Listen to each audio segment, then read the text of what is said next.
Hello viewers, welcome back to another soul-thirsty food adventure. Today, we are in Shanghai, the financial hub of the East. Aside from being a financial powerhouse, they also have some very good Chinese food, such as the xiaolongbao. So let's go grab some. Joining us in this episode is my good friend Long, who is a true born Shanghainese. And in this episode, he's gonna take us to try some of his hometown specialties. Honestly, I'm pretty excited because you know the food's gonna be good when a local takes you around. Or so I thought. So we are just about to enter this Raffles city, and according to Long, he was supposed to bring us for some traditional Shanghainese lunch. So you can tell why I'm slightly disappointed when he said that we're coming to Raffles City. But he claims that it's very good, right? So let's put him to shame. If like me, you're disappointed with the idea of going to the mall for a traditional Shanghainese lunch, don't worry. Because what Long failed to mention was that we're travelling back in time. The food court is set in the bustling 90s of Shanghai. Apparently, this was how the market streets were like before.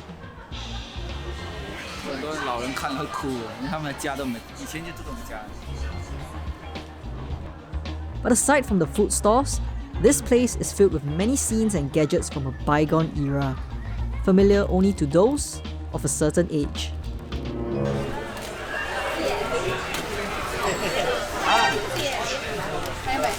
This was my favorite during childhood. Anything else that reminds you of your childhood? Of course lah, bro. Oh god, looks like Q has found something from her childhood too. Hello, I would like to make a report. I found 2 lost elderly person. Can you come pick them up? And after 2,000 years, we finally hit to the food section.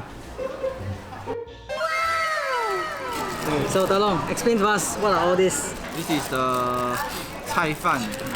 So this one is one of the traditional home cooked food.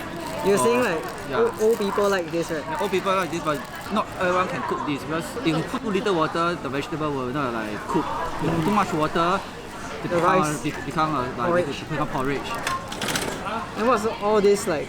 These all the 小菜 only. Those radish. Then what is this? The tomato soup. Okay, actually this one is like what I know is like this is actually a Western Western dish. It is like from Italy. But they make it the Shanghainese version. They put in beef. They put in the famous, this thing called Hong Chang. Oh, sausage. To make it more authentic Shanghainese food. The last time we cannot afford to eat beef steak. So in the Western restaurant, right, they come out the pork chop. Oh. So then this is egg, right? Egg. They deep fry the egg, then after they cook with the soy sauce. This is all the traditional Shanghainese home cooked food. Okay. Shall we? So inside this tomato soup is potato, cabbage. Cabbage, Hong Chang. What's Hong Chang made of? 猪肉. Yeah.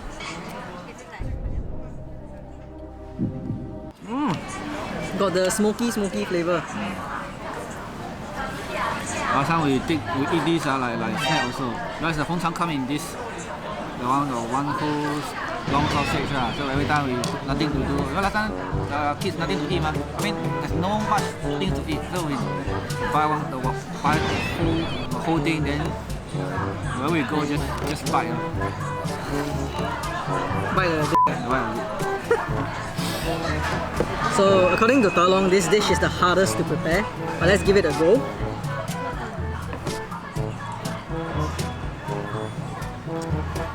It's actually quite normal. Is this your favorite? No. But I like this. I love this. My mama will cook this every time. I just show you what my mama will cook every time.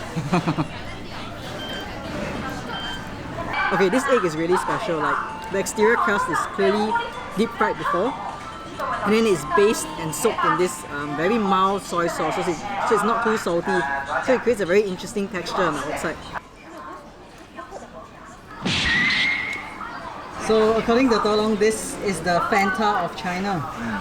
健力宝。 Does it really taste like orange juice? Yeah.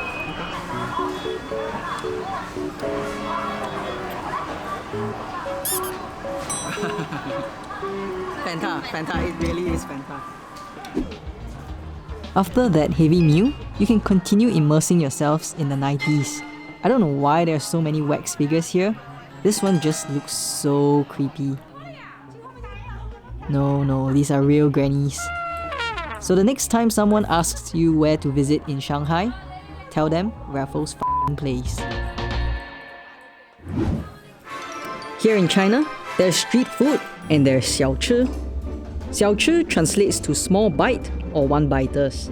And of all the 小吃 in Shanghai, 2 reign supreme. So if you come to Shanghai, there are a few dishes that you must try. And one of it is Sheng bao, which is fried bun.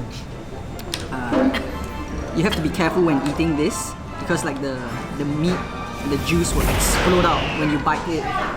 And it's very hot and it will splatter all over the table. But let's give this Sheng bao a go. This bao is steamed and then fried, so it has that steamed top bit and the fried bottom. So there are a few steps to eating this. First, you have to bite off the top part of the skin. And then you drink the soup out. And once it's safe, you can start eating the thing so it doesn't spray around. If you like, you can also drain the broth and have it on its own. All the porky goodness. Oh, that's the bomb. As the saying goes, one does not simply go to Shanghai without trying 小笼包. Another dish if you come to Shanghai that you must try is the 小笼包, and this needs no introduction. Again with the same technique, you have to carefully pull it out from the basket. Look at that bag of water, and then you bite the top and suck out the juice so it doesn't spray around when you're biting it or it doesn't burn your tongue, and then you're safe, you're good to go. And that's how you eat these babies. Do you know what? If you go to the north and you order 小笼包, it doesn't come in this manner. It literally is a bao, like a bun. And I later found out that this is called Shanghai 小笼包. So in the north, if you order 小笼包and it doesn't specify as Shanghai 小笼包, it's gonna come as the bun, not the dumpling skin version. Fun fact. Even though it tastes very good, all of the dishes have some sort of pork or oil, or it's deep fried, so it's kind of oily. So the locals here usually wash down their breakfast with a cup of warm soy milk. So good. That's about enough Chinese food for one day.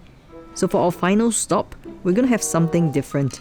But we're in a bit of a pickle. So our local tour guide De Long has just abandoned us for his yoga class. But don't worry, we'll be catching up with another friend of mine, Zinkai, who is a fellow Singaporean and alcoholic. He's going to take us to this restaurant called Sober Company, and it has a very unique dining experience.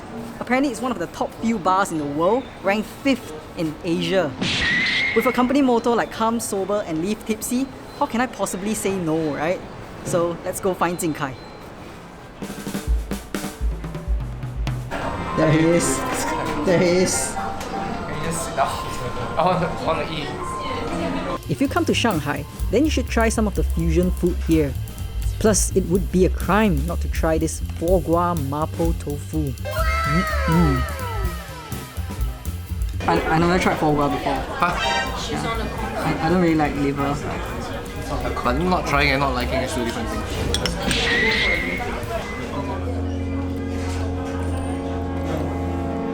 Spicy enough. It actually doesn't taste of anything because the Mapo tofu the Mapo taste is too strong. Yeah. Our fourth and final dish, another pathetic baby amount of eggplant. I know. Maybe we should have ate somewhere else and coming up with things.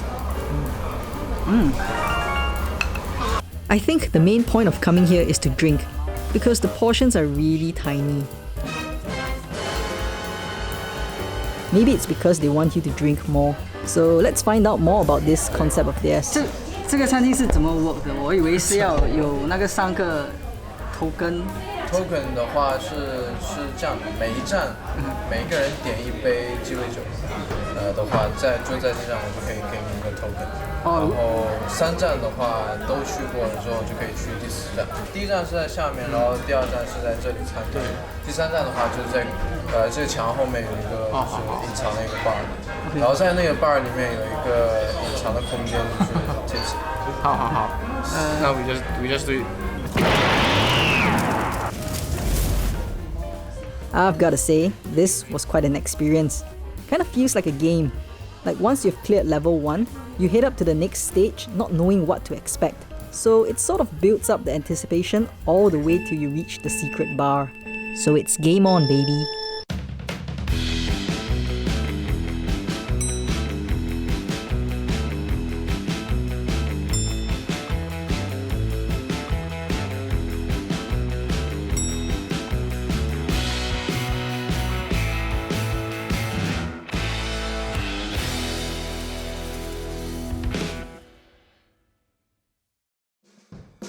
So guys, that's the end of our 2-day trip in Shanghai.